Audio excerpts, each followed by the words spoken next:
My Outlook Days, Part 4, written by Vinod Mehta. Of the literally hundreds of journalists I have had the opportunity to work with, Aniruddha Bahal will take some beating. He came to Outlook with Tarun Tejpal, and I can claim to have played a modest part in getting him married. Someone from the girl's side telephoned me to inquire if Aniruddha Bahal was a good matrimonial catch. The family was worried about giving their loved one to a journalist who they had heard do not get a paycheck at the end of the month. I reassured the caller not to harbor any doubts about the reliability of the proposed bridegroom. Sting specialist, investigative reporter, novelist, poet, Anirudh Bahal accidentally caught Brian Lara making some racist comments. In the 1996 World Cup, Kenya scored a stunning 73-run upset victory against the West Indies. Wild celebrations followed in the Kenyan dressing room, to which Anirudh Bahal, friendly with many of the Kenyan players, some of whom were of Indian origin, was invited. Unannounced, the West Indian captain burst in. He sportingly congratulated the Kenyan team and, without prodding or provocation, proceeded to say some politically incorrect things.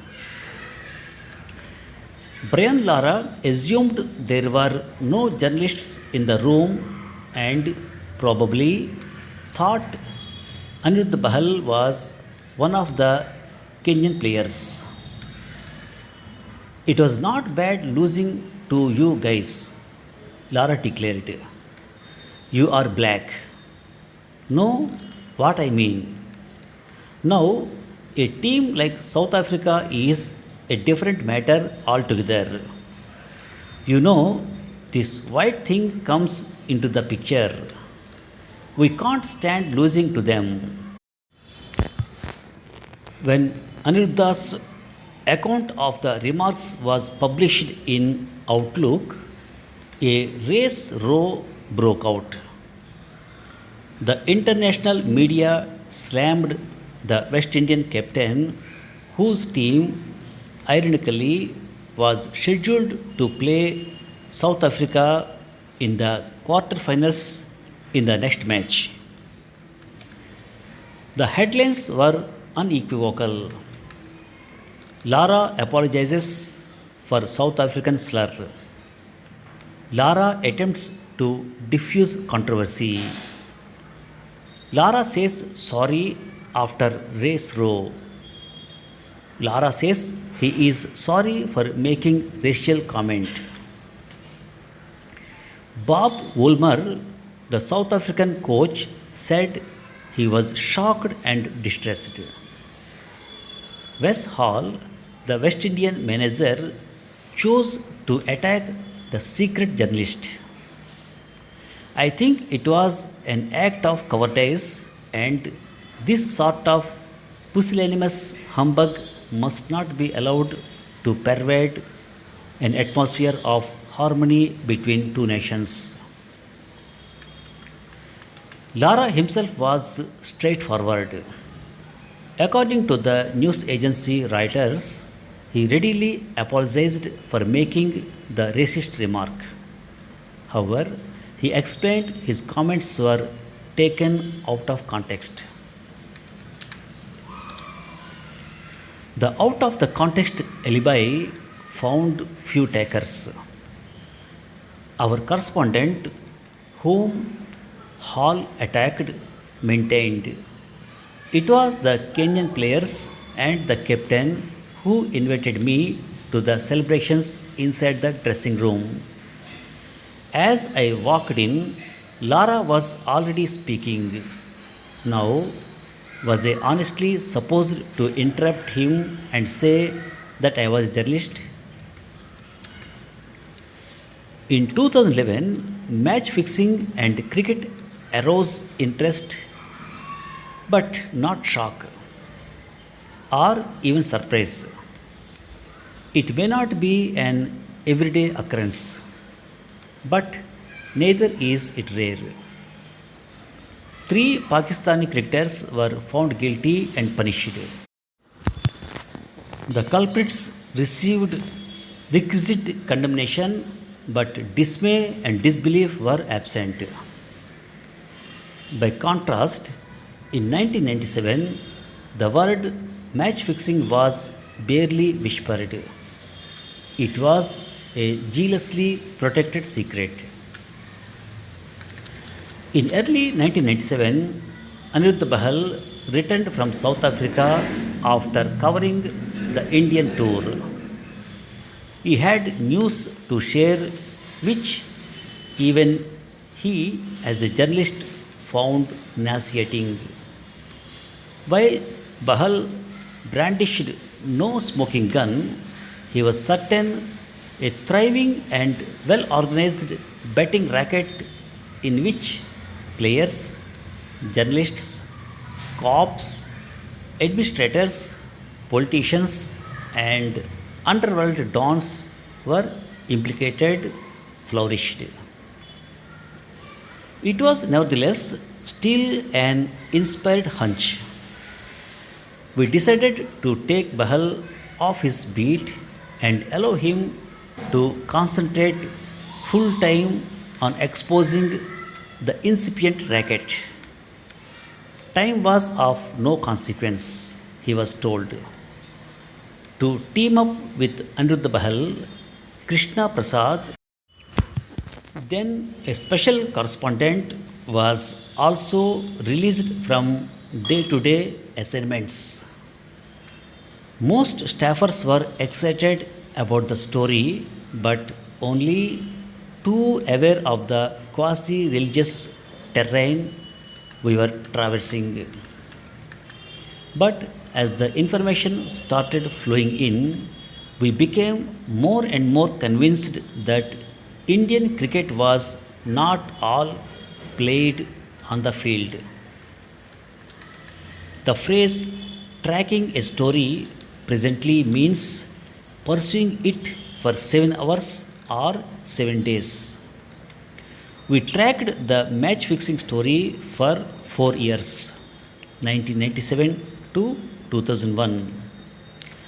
In my fairly eventful career as editor, the match fixing investigation has been the longest, dirtiest, most dangerous, complicated, and rewarding inquiry I have had the privilege to assemble.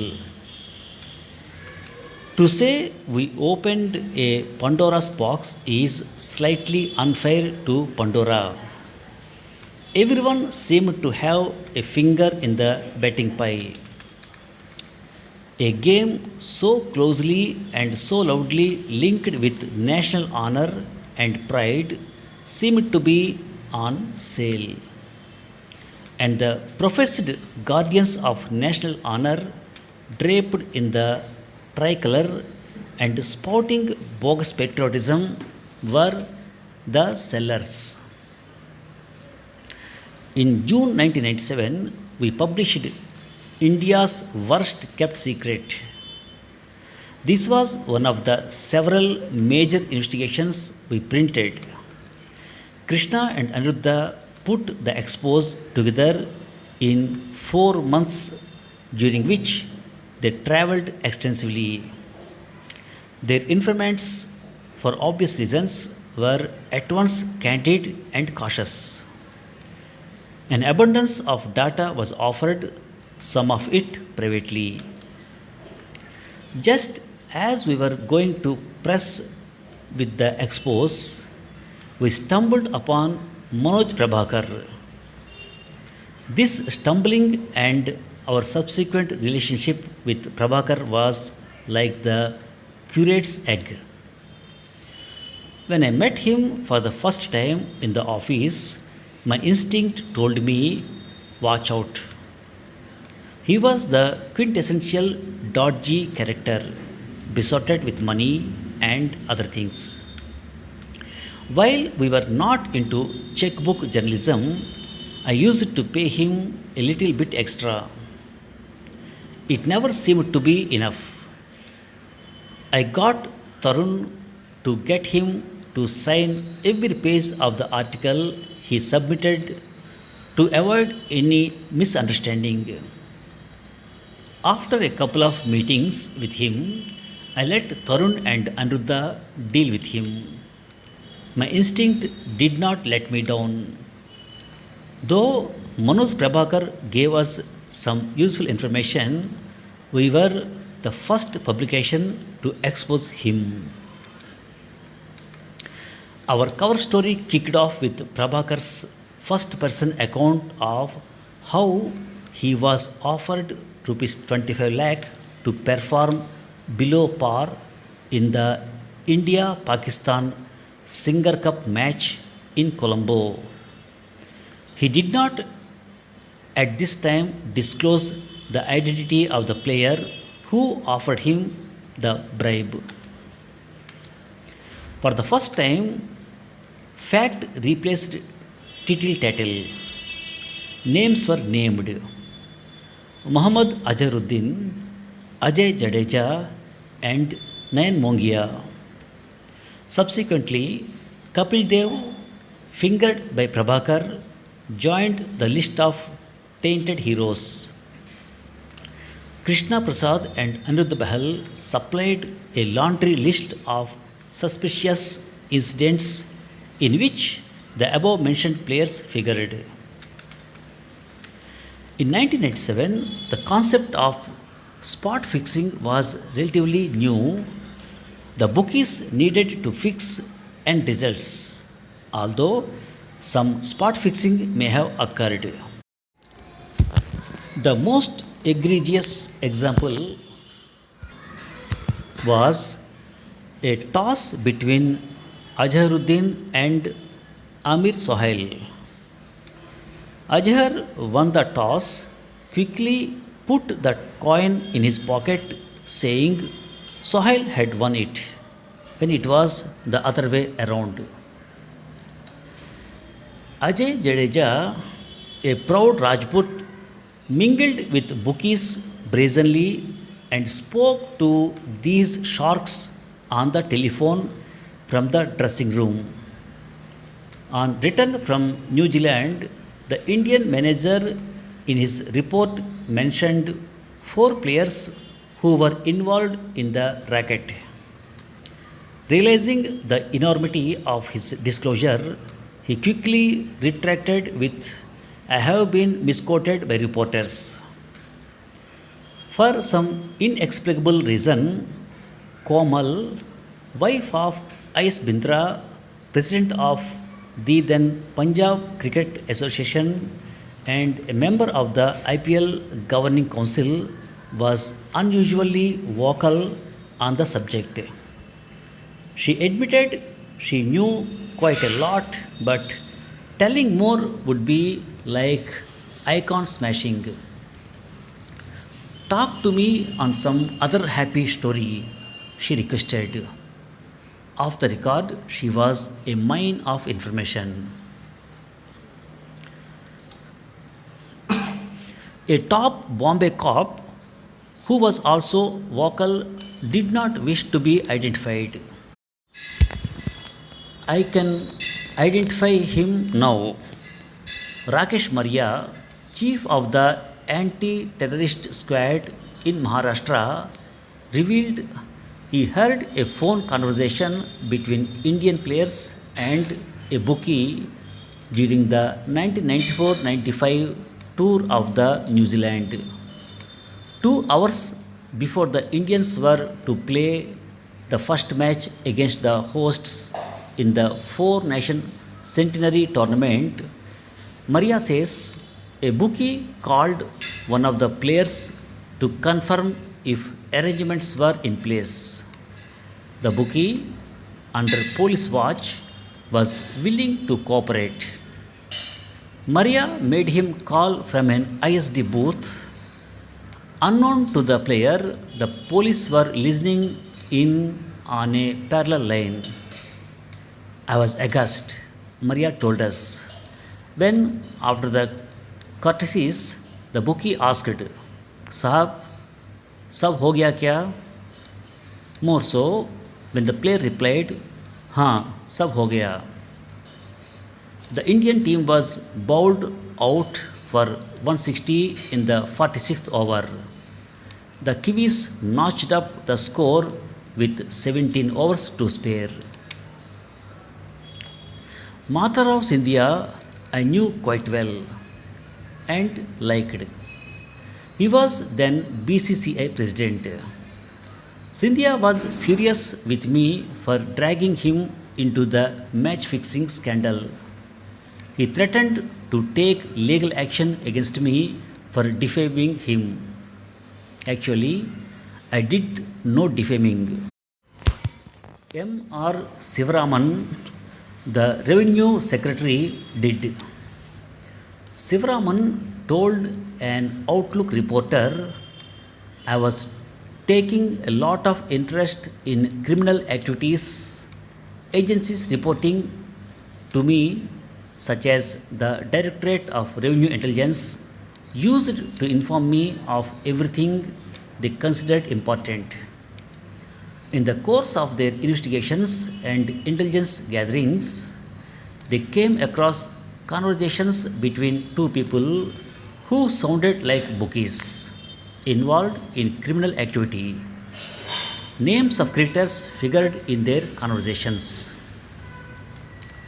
The Revenue Secretary, a cricket lover, suspected something fishy. He passed on the information to Madhurao Scindia, whom he had known for 35 years. Mr. Sivaraman disclosed he had a long talk with Scindia about these conversations. The implications were serious. Scindia, the BCCI president, through a senior government official, had knowledge of match fixing in 1993. He showed masterly inactivity. A prolonged and acrimonious correspondence between Outlook and Madhav followed. He denied having any discussion with Sivaraman. But Sivaraman stood by his position. I printed the charges and the counter charges. There is ample talk of the BCCI being involved in the various scams afflicting Indian cricket. Actually, the involvement began in 1993.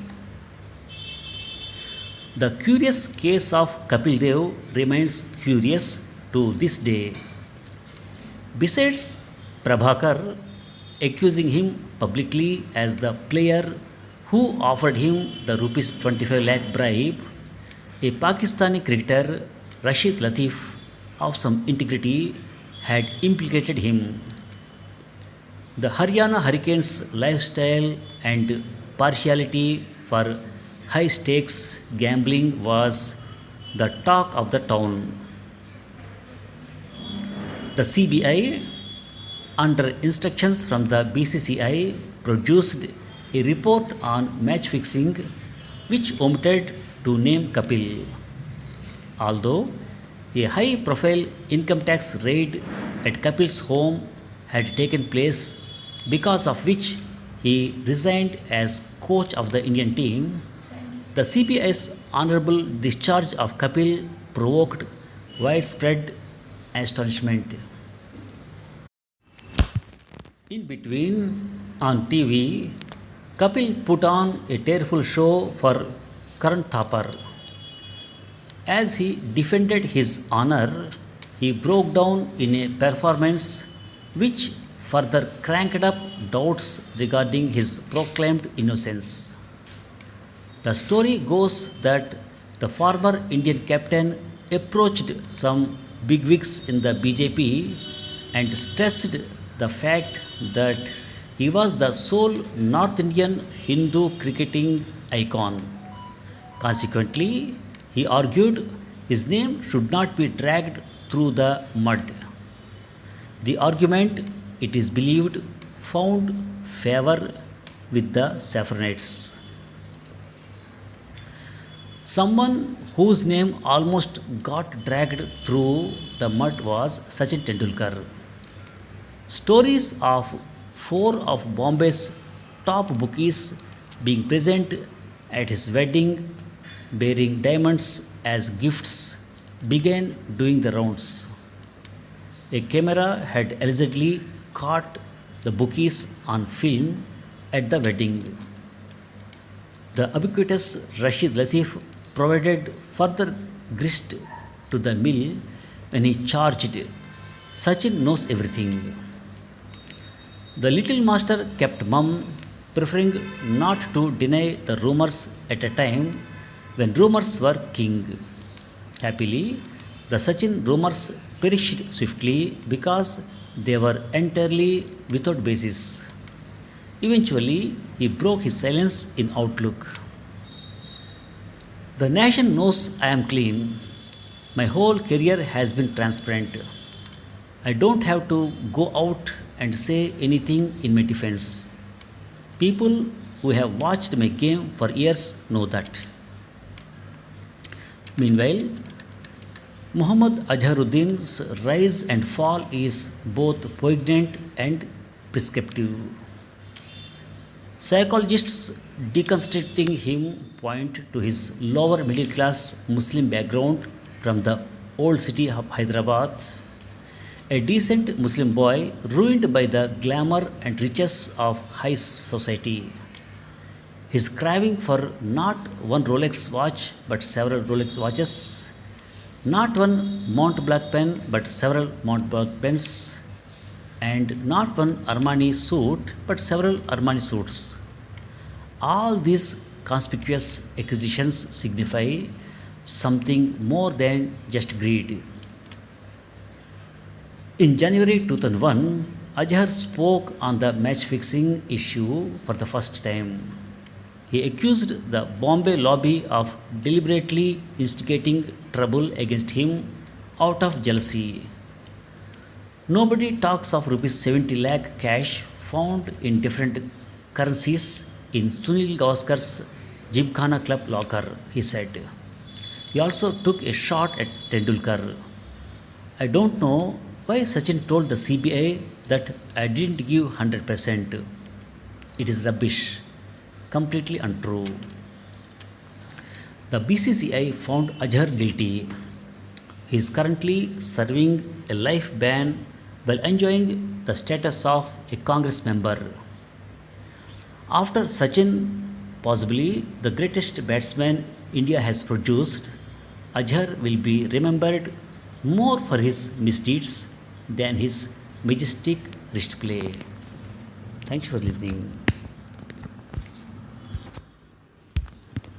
Wes Hall, the West Indian manager, chose to attack the secret journalist. I think it was an act of cowardice, and this sort of pusillanimous humbug must not be allowed to pervade an atmosphere of harmony between two nations. Pusillanimous. Pusillanimous means timid, cowardly. Humbug. Humbug. Humbug means false talk or false behavior. The most egregious example was a toss between Azharuddin and Amir Sohail. Egregious. Egregious means shocking. horrifying. Just as we were going to press with the expose, we stumbled upon Manoj Prabhakar. This stumbling and our subsequent relationship with Prabhakar was like the curate's egg. Curate, curate's egg means partly bad and partly good. For the first time, fact replaced tittle tattle. Tattle hyphen tattle. Tittle tattle means gossip, rumor. Thank you for listening.